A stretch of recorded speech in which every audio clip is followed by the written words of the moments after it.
Rồi mai cho cái đống món tha yếu kiện thiết ba này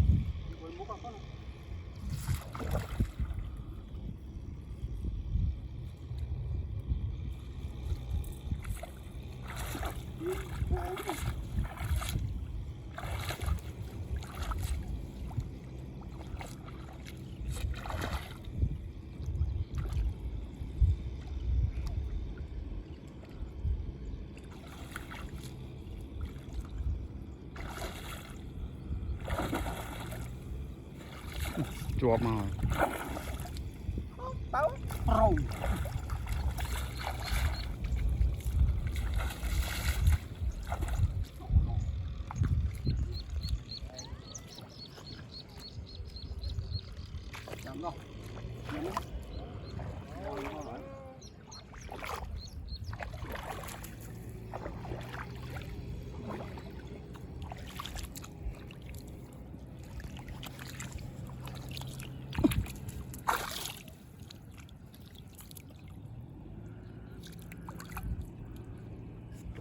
cho bố tôi là chỗ đàn trường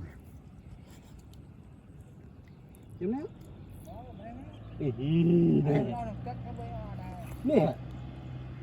ăn cái đó giáp mà ta cái đó rồi nhấp cha mà ta mà trên niềm cô tươm ở mà cái này tối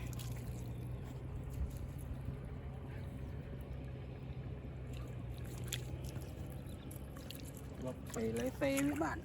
các đất này thì nó gì đây nó cũng thoát thằng thầy này.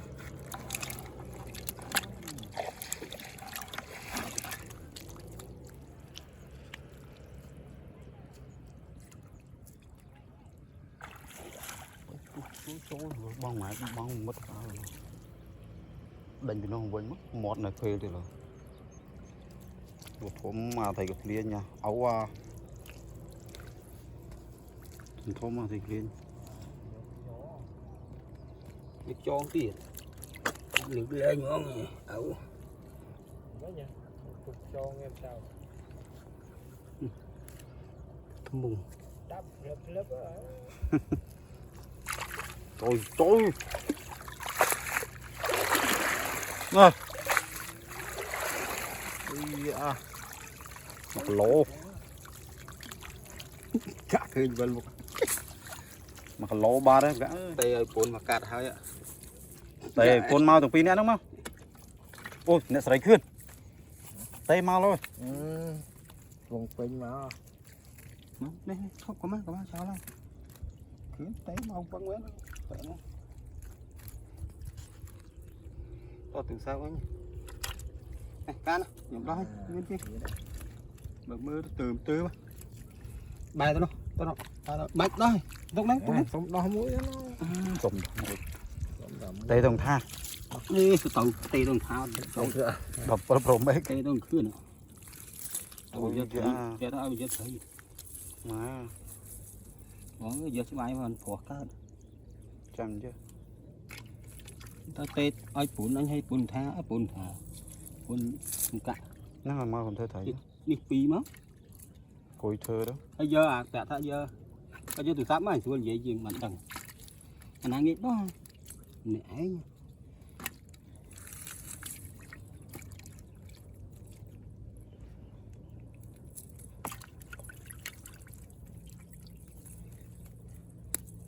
cái can đó cạn rồi tàu giờ sẽ bay nó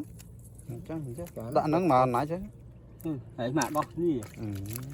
đây thôi ở bán nào vịt ô nhỏ bà ơi là nghĩ đó nha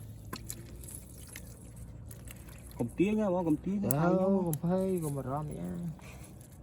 cầm rom tía quách nia bông căn được cho hỏi món nó kháng xẻ nó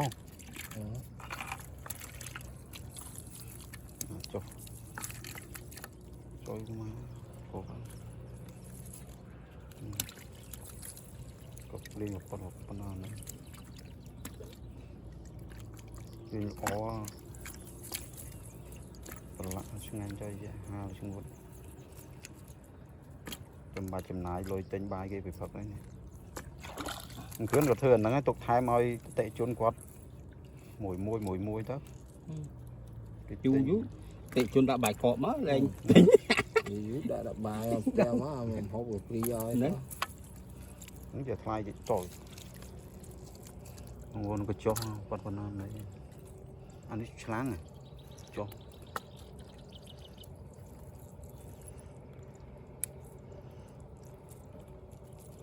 giờ ta bỏng pram mau nó nồng tu mùi mất khớp rồi mà tàu nó tôi coi thời đằng nào đây nó bong chậm bong mà ngay tiết cái túi bốn anh là túi thục đã cho bạt thục tiết đúng không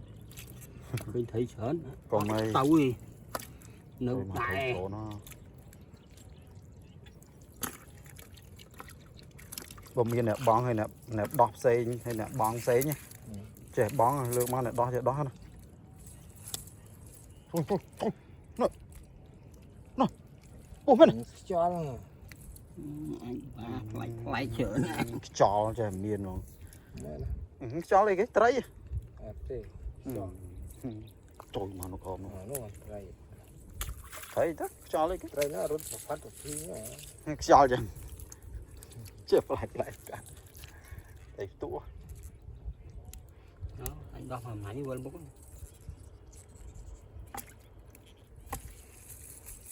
cái rang cái bò tê mà khai 4 là nó ai lôi toàn ban mà khai 5 rơi chu lớn mừng hát vào YouTube khoai lôi trái chiếc này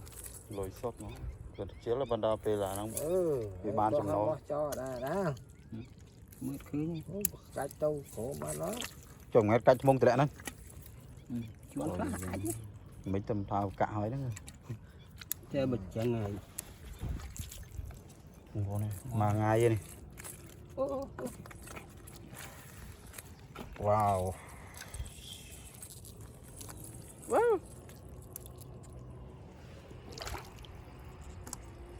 bây giờ là lúc đó giờ đi ọt khóc đi khẩu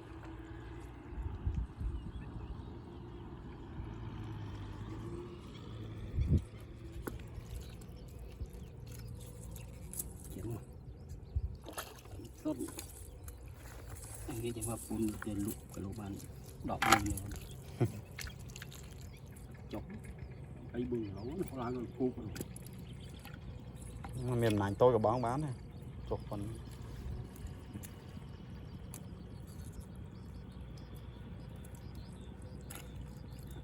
cho ai mau mà bụi mỏ à rồi thôi để mau ôm không rồi khén bàn Bọt cho đã bọt gì đó. thấy mà nó lớn cái thấy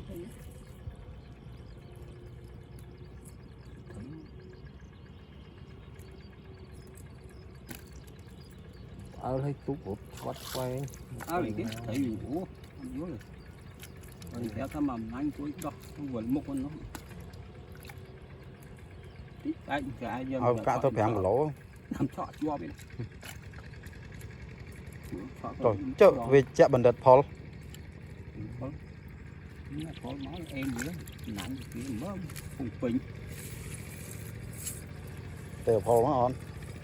chụp ngày trong cái chốp này tôi dạ cho quần một à anh thò ăn đòn tì trong bật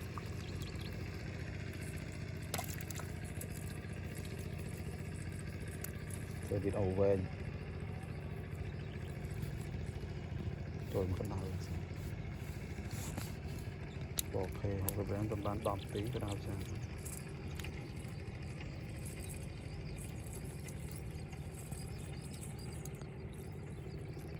mùng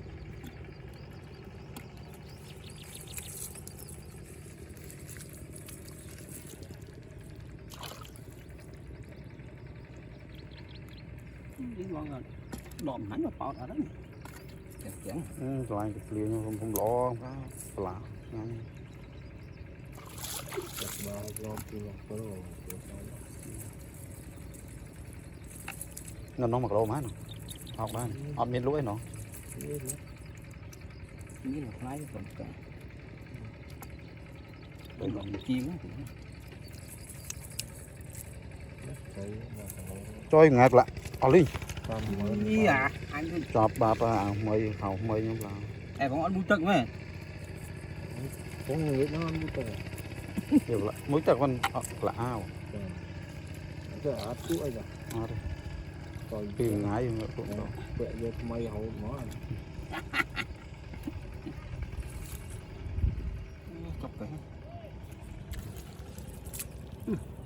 ចុះធំទៀតដល់ហើយជួយអត់មានណាបង của nó đang ở miền đi anh nè ស្វែង anh cho mới phèn ca đấy anh cá tập bò lại chừng ចូលទៅផងងល់ដោះមួយថ្ងៃដោះហើយហ្នឹងដំទីជាងនេះដំមួយទីនេះ đây cái chốt hay là nước thấy ấy nó chẳng nó មកដោះហើយវាមកមូលគ្នាទៀតហ៎ băng là bay lá ចូលយាយខ្ញុំhiểuមិនចប់ហ៎ chứ mà chốt con này thọc ផុកក្រមានតែបាទ miền bà khởm អូចុះបងចូលអាធំទៀតវាម៉ាំងចូលស្មោចូលទៅត្រាំថ្ងៃបងអាធំលើសារអាធំពេលមាត់ឲ្យបងត្រាំទុក90នាទី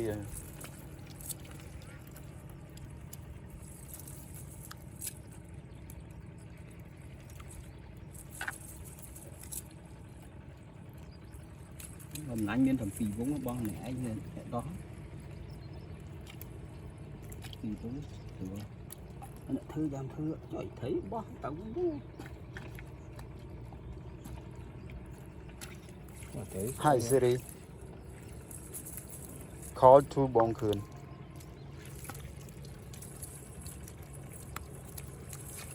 ទៅទៅបងខឿនចូលយកស្ពួតវិញ rồi cha mau điện đó đó là lục cha ơi ហើយទៅទាំងខឿនទៅទាំងខឿនចាប់មកសេរីទៀតព្រោះចំនួនការហ្នឹងវាទៅទៀតមែន